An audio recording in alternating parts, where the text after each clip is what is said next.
Agua mala, the man said. You whore.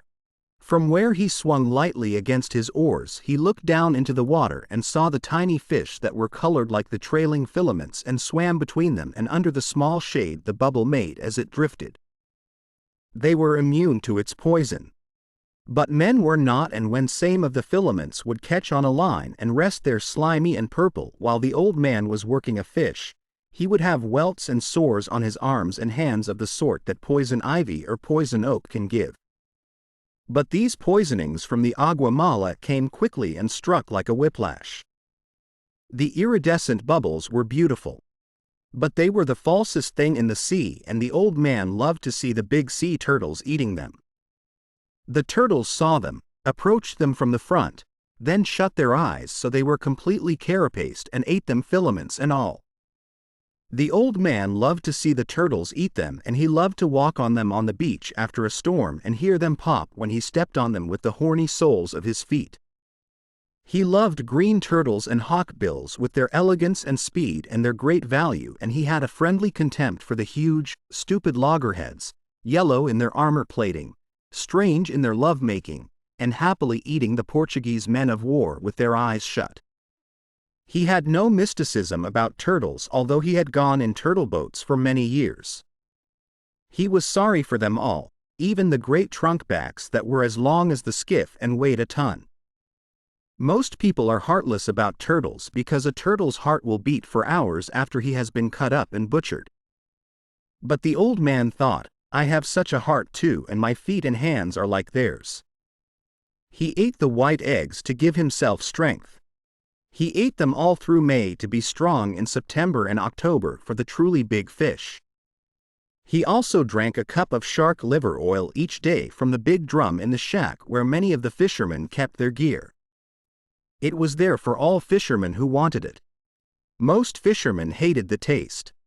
But it was no worse than getting up at the hours that they rose, and it was very good against all colds and grips, and it was good for the eyes.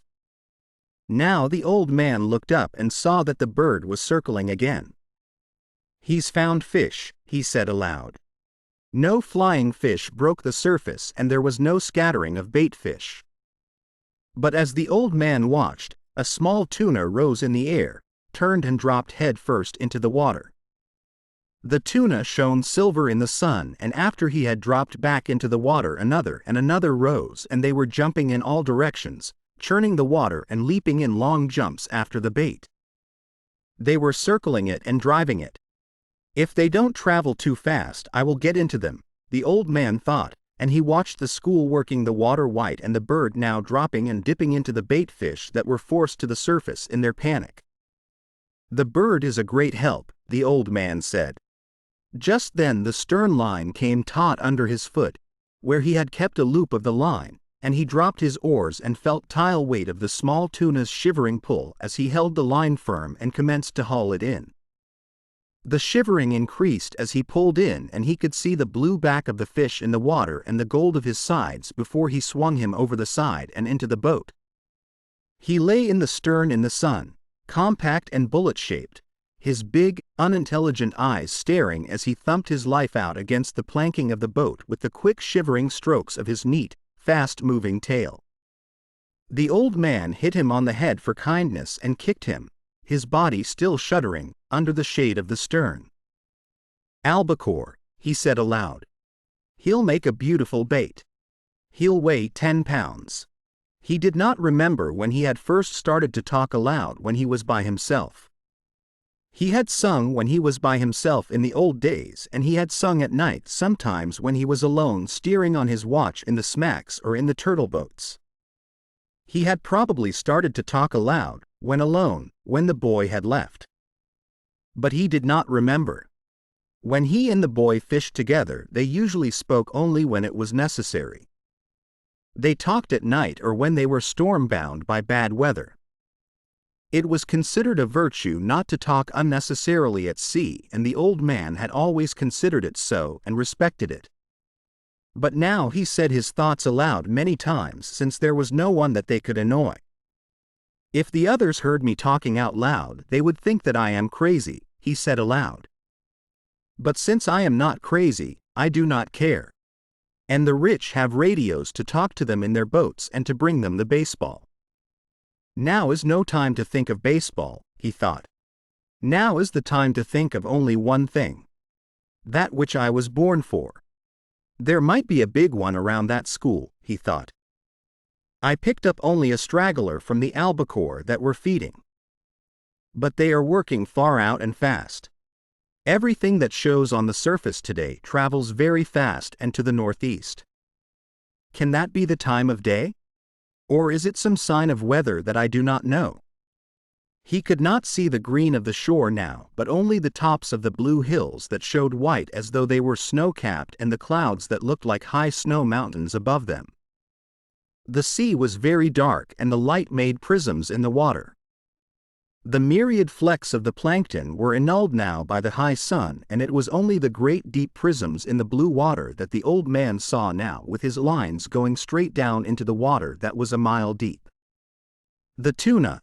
The fisherman called all the fish of that species tuna and only distinguished among them by their proper names when they came to sell them or to trade them for baits, were down again. The sun was hot now, and the old man felt it on the back of his neck and felt the sweat trickle down his back as he rowed. I could just drift, he thought, and sleep and put a bite of line around my toe to wake me. But today is 85 days and I should fish the day well. Just then, watching his lines, he saw one of the projecting green sticks dip sharply. Yes, he said. Yes, and shipped his oars without bumping the boat. He reached out for the line and held it softly between the thumb and forefinger of his right hand. He felt no strain nor weight and he held the line lightly. Then it came again. This time it was a tentative pull, not solid nor heavy, and he knew exactly what it was. 100 fathoms down a marlin was eating the sardines that covered the point and the shank of the hook where the hand-forged hook projected from the head of the small tuna. The old man held the line delicately, and softly, with his left hand, unleashed it from the stick. Now he could let it run through his fingers without the fish feeling any tension. This far out, he must be huge in this month, he thought. Eat them, fish. Eat them. Please eat them. How fresh they are, and you down there 600 feet in that cold water in the dark. Make another turn in the dark and come back and eat them. He felt the light, delicate pulling and then a harder pull when a sardine's head must have been more difficult to break from the hook. Then there was nothing. Come on, the old man said aloud. Make another turn. Just smell them. Aren't they lovely? Eat them good now, and then there is the tuna. Hard and cold and lovely. Don't be shy, fish. Eat them. He waited with the line between his thumb and his finger, watching it and the other lines at the same time, for the fish might have swum up or down. Then came the same delicate pulling touch again. He'll take it, the old man said aloud. God help him to take it. He did not take it though. He was gone and the old man felt nothing. He can't have gone, he said. Christ knows he can't have gone. He's making a turn. Maybe he has been hooked before and he remembers something of it. Then he felt the gentle touch on the line and he was happy. It was only his turn, he said. He'll take it. He was happy, feeling the gentle pulling, and then he felt something hard and unbelievably heavy. It was the weight of the fish, and he let the line slip down, down, down, unrolling off the first of the 2 reserve coils. As it went down, slipping lightly through the old man's fingers, he still could feel the great weight, though the pressure of his thumb and finger were almost imperceptible.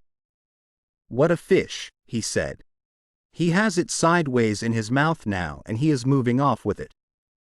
Then he will turn and swallow it, he thought. He did not say that because he knew that if you said a good thing it might not happen.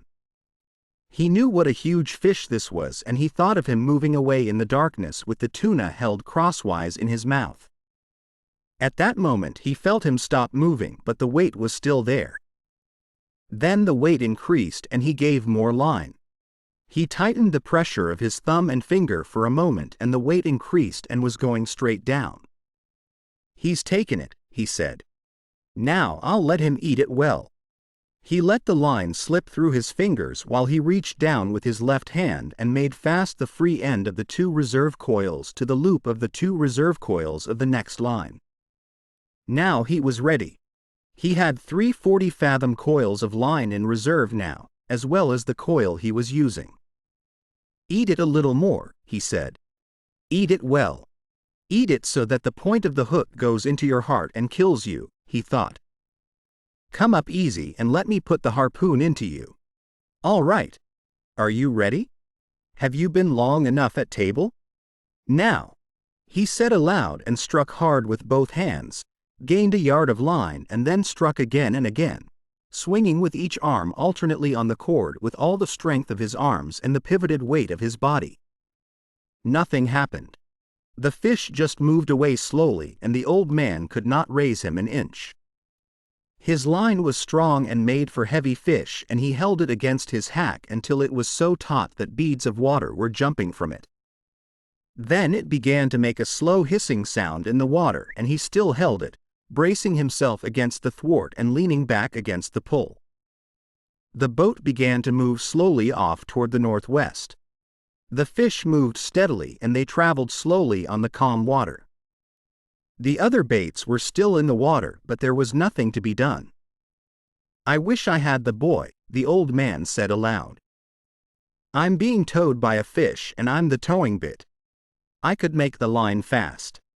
But then he could break it. I must hold him all I can and give him line when he must have it. Thank God he is traveling and not going down. What I will do if he decides to go down, I don't know. What I'll do if he sounds and dies, I don't know. But I'll do something. There are plenty of things I can do." He held the line against his back and watched it slant in the water and the skiff moving steadily to the northwest. "This will kill him," the old man thought. "He can't do this forever." But 4 hours later the fish was still swimming steadily out to sea, towing the skiff, and the old man was still braced solidly with the line across his back. "It was noon when I hooked him," he said. "And I have never seen him." He had pushed his straw hat hard down on his head before he hooked the fish and it was cutting his forehead. He was thirsty too and he got down on his knees and, being careful not to jerk on the line, moved as far into the bow as he could get and reached the water bottle with one hand. He opened it and drank a little. Then he rested against the bow. He rested sitting on the unstepped mast and sail and tried not to think but only to endure.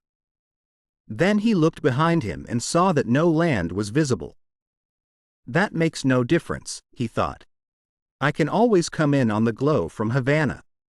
There are 2 more hours before the sun sets and maybe he will come up before that. If he doesn't, maybe he will come up with the moon. If he does not do that, maybe he will come up with the sunrise. I have no cramps and I feel strong. It is he that has the hook in his mouth. But what a fish to pull like that. He must have his mouth shut tight on the wire. I wish I could see him. I wish I could see him only once to know what I have against me." The fish never changed his course nor his direction all that night as far as the man could tell from watching the stars. It was cold after the sun went down and the old man's sweat dried cold on his back and his arms and his old legs. During the day he had taken the sack that covered the bait box and spread it in the sun to dry. After the sun went down, he tied it around his neck so that it hung down over his back and he cautiously worked it down under the line that was across his shoulders now. The sack cushioned the line and he had found a way of leaning forward against the bow so that he was almost comfortable. The position actually was only somewhat less intolerable, but he thought of it as almost comfortable. I can do nothing with him and he can do nothing with me, he thought. Not as long as he keeps this up. Once he stood up and urinated over the side of the skiff and looked at the stars and checked his course. The line showed like a phosphorescent streak in the water straight out from his shoulders. They were moving more slowly now, and the glow of Havana was not so strong, so that he knew the current must be carrying them to the eastward. If I lose the glare of Havana, we must be going more to the eastward, he thought. For if the fish's course held true, I must see it for many more hours. I wonder how the baseball came out in the Grand Leagues today, he thought. It would be wonderful to do this with a radio. Then he thought, think of it always. Think of what you are doing. You must do nothing stupid. Then he said aloud, I wish I had the boy to help me and to see this. No one should be alone in their old age, he thought. But it is unavoidable. I must remember to eat the tuna before he spoils in order to keep strong. Remember, no matter how little you want to, that you must eat him in the morning. Remember, he said to himself. During the night, 2 porpoises came around the boat and he could hear them rolling and blowing. He could tell the difference between the blowing noise the male made and the sighing blow of the female. They are good, he said. They play and make jokes and love one another. They are our brothers like the flying fish.